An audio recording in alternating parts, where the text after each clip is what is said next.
नमस्कार, मैं रितिका ठाकुर। चंबा हलचल में आपका स्वागत है। ऐतिहासिक चौगान नंबर 3 में पार्किंग की समस्या को सुलझाने के लिए बुधवार को नगर परिषद और व्यापारियों के बीच आयोजित की गई बैठक बेनतीजा रही।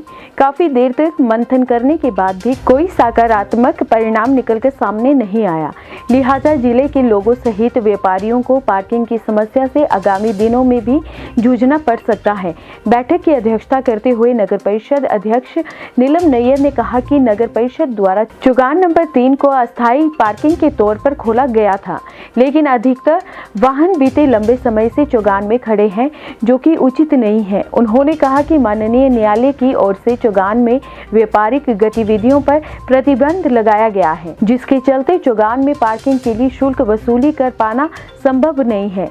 लेकिन कुछ शरारती तत्वों द्वारा पार्किंग का शुल्क वसूले जाने की शिकायतें भी नगर परिषद के पास पहुंची है, जो कि नियमों के विरुद्ध है। इसके अतिरिक्त चौगान की हालत काफी खस्ता हो चुकी है और चौगान की साफ सफाई करवाना अति आवश्यक है।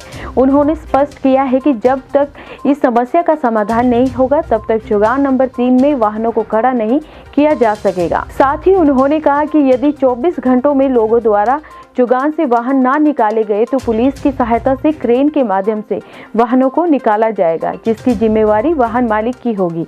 वहीं व्यापार मंडल चंबा के पद अधिकारियों का कहना था कि जल्द से जल्द चौगान को पार्किंग के लिए पुनः खोला जाना चाहिए। चौगान जो है हमने 2 दिन पहले सभी जानते हैं कि बंद कर दिया था, क्योंकि चौगान में जो है वो 40-50 गाड़ियां जो है वो परमानेंट जो है वो वहाँ लग रही थी। इसके लिए व्यापार मंडल व्यापारी जो थे वो भी बहुत परेशान है, क्योंकि उनकी गाड़ियां भी नहीं लग रही हैं और जो पेशेंट आ रहे हैं उनकी गाड़ियां भी जो है वो वहाँ पे नहीं लग रही हैं। इसके लिए ही हमने जो था वो चौगान बंद किया था। ये मिंजर के टाइम का जो है वो चौगान खुला और गाड़ियां जो है वो अव्यवस्थित रूप से जो है वहाँ गाड़ियां लग रही हैं।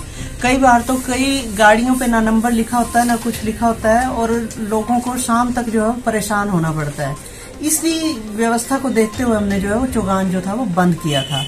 और हम चाहते हैं कि यहाँ जितनी भी गाड़ियाँ परमानेंट लगी हुई हैं वो गाड़ियाँ जो है वो 24 घंटे के अंदर अंदर उठा लें, नहीं तो हम पुलिस को ऑर्डर करके जो है वो क्रेन के द्वारा गाड़ियाँ उठवा के जो है हम पुलिस ग्राउंड में भेज देंगे। फिर वहाँ पर उनके चालान होंगे, तभी उनको गाड़ियाँ जो है वो वापस मिल सकती हैं। और इनका ये भी सुझाव था कि चौगान जो है वो पहले की तरह जो है वो बिना किसी चार्जेस के जो है वो खोल दें। उसकी व्यवस्था जो है वो वहाँ के व्यापारी जो है वो खुद करेंगे। तो इसके लिए हमारी ईओ मैडम जो है वो भी बाहर हैं, तो वो जब भी आती हैं तो उनके साथ मिल बैठ के जो है हम इसकी व्यवस्था करने की जो है वो सुचारू रूप से चलाने की जो है व्यवस्था करेंगे। अभी ईओ मैडम आते हैं, उसके बाद जो है हम इसके ऊपर डिसीजन लेंगे। अभी इन्होंने क्या दिया कि इसको जो है वो दोबारा से जो है वो चलाया जाए, क्योंकि गंदगी भी वहाँ पे बहुत पड़ी हुई है, वो आप सब लोग जानते हैं। आप भी कई बार जो है वो इसकी पिक्चर्स जो है वो हमें भेज चुके हैं कि यहाँ पर गंद जो है वो बहुत डला हुआ है। तो इसको सुचारू रूप से चलाने के लिए एक तो हम सफाई करवाएंगे पहले, तो फिर उसके बाद तब तक ईओ मैडम भी हमारे मेरे ख्याल मंडे तक आ जाएंगे, वो भी तो उनसे मिल बैठ के जो है वो हम बात करते हैं कि जो चौगान नंबर 3 में पार्किंग टेम्परेरी बनाई हुई थी वो नगर परिषद वाले उसको खाली करवा रहे हैं, जिसको लेके बाजार के हमारे व्यापारियों में बड़ा रोष है। क्योंकि ये एक ऐसी जगह थी कि जहां से थोड़ी सी राहत मिलती थी, गाड़ियां जो है 4 व्हीलर वहां लग जाती थी और हमारे जो बाजार के व्यापारी भी आते हैं, कस्टमर भी आते हैं और मेडिकल कॉलेज में जो पेशेंट आते हैं उनके साथ जो अटेंडेंट आते हैं, उनके लिए एक बड़ी राहत थी कि गाड़ी लगाने की बाजार में कोई जगह नहीं है। अगर कहीं गाड़ी खड़ी होती है तो चालान हो जाता है। तो उसी को लेके हम नगर परिषद में अध्यक्षा जी से मिले थे, तो अभी ये बातचीत हुई है। उन्होंने ये बोला है कि भाई थोड़े दिन जो है जो परमानेंट गाड़ियां वहां लगी हैं वो निकाल दी जाएंगी, क्योंकि उन्होंने जैसे बोला कि जो गाड़ी नहीं निकालेगा उसका चालान होगा और टो चैन करके गाड़ी को उठा लिया जाएगा पुलिस द्वारा।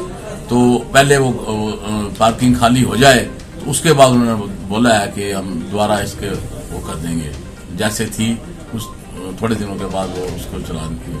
अब ऐसा है जी कि हम तो यही चाहते हैं जल्दी से जल्दी हो जाए, पर अब इन्होंने ये भी बोला है कि प्रशासन भी बीच में इन्वॉल्व है, तो हम प्रशासन जिस साहब को भी एक एप्लीकेशन लगा देंगे इसके बारे में। हमने मैडम ने, अध्यक्षा ने बोला है कि डी साहब को भी ये एप्लीकेशन दे दो, तो हम उनको भी एक एप्लीकेशन दे देंगे। तो हम तो ये चाहेंगे जल्दी से जल्दी इसका हल हो। और दूसरा जो था, एक हाउस टैक्स का भी मुद्दा था, उसके बारे में भी चर्चा चली, क्योंकि हाउस टैक्स जो है बहुत ज्यादा बढ़ गया है। पहले भी हमने अपनी मीटिंग जो व्यापार मंडल की हुई थी उसमें भी हमने ये विषय रखा था कि इतना ज्यादा जो वो है हाउस टैक्स में चंबा के लोगों को मान्य नहीं है, क्योंकि ये हमारा छोटा सा शहर है, यहाँ इतनी लोगों की इनकम नहीं है। ये जो है इस पे पुनः विचार किया जाए, नगर परिषद प्रशासन सारे इसमें द्वारा विचार करे और जो उचित हो, जो हर आदमी अफोर्ड कर सके, वही जो है हाउस टैक्स लगाया जाए।